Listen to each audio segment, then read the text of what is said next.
ঋতব্রত বন্দ্যোপাধ্যায় ও সন্দীপন সাহাকে তৃণমূল থেকে বহিষ্কারের সিদ্ধান্ত আপাতত কার্যকর করা যাবে না।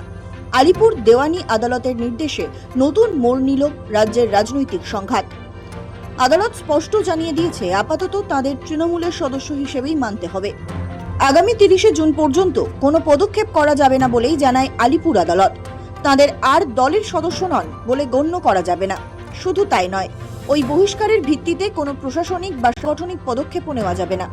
নির্দেশে আরও বলা হয়েছে, সংবাদ মাধ্যমে তাদের বহিষ্কৃত বলে প্রচার করা যাবে না।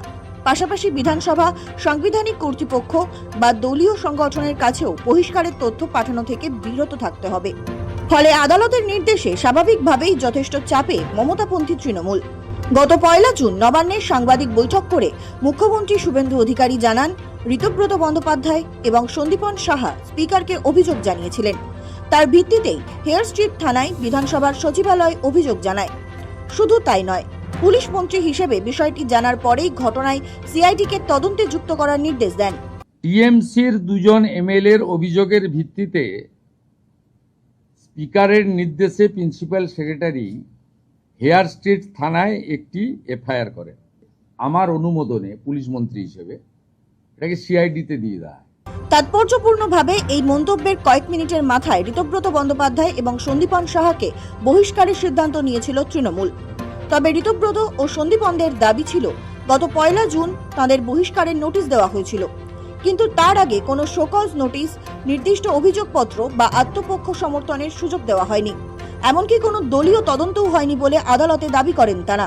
দুই বিধায়কের বক্তব্য, কিছু নথি এবং স্বাক্ষরের সত্যতা নিয়ে তার প্রশ্ন তুলেছিলেন। সেই বিষয়ে বিধানসভার স্পিকারের কাছে অভিযোগও দায়ের করা হয়েছিল। পরে সেই অভিযোগের ভিত্তিতে পুলিশ তদন্ত শুরু হয়। তাদের অভিযোগ, সেই ঘটনার পরপরই প্রতিহিংসার বশে বহিষ্কারের সিদ্ধান্ত নেওয়া হয়। আর আদালতও প্রাথমিকভাবে সেই যুক্তিকে গুরুত্ব দিয়েছে।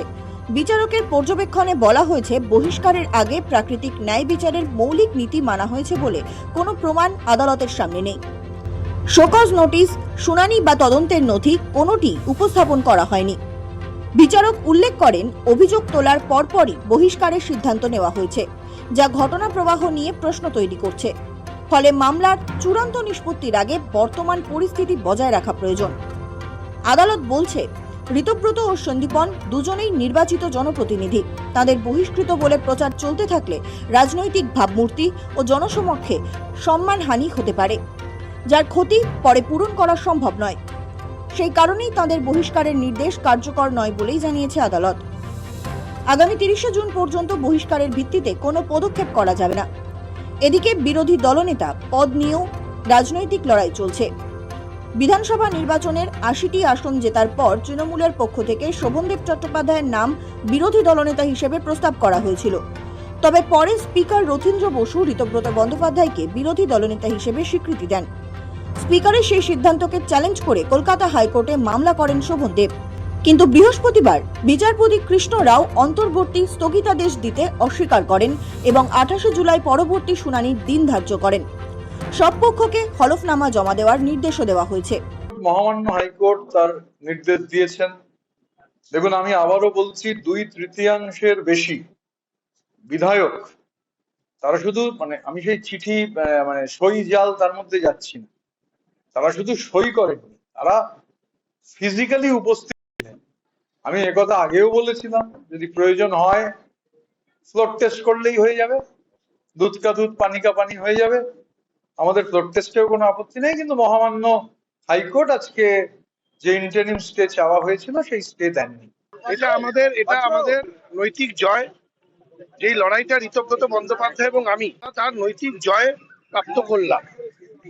58 জনের বেশি বিধায়করা সমর্থন দিয়ে ঋতব্রত বন্দ্যোপাধ্যায়কে এলওপি করার জন্য মাননীয় অধ্যক্ষকে একটি চিঠি দিয়েছিল এবং সেটা পুরোপুরি নিয়ম মাফিক অনারেবল স্পিকার সেই স্বীকৃতি দিয়েছেন।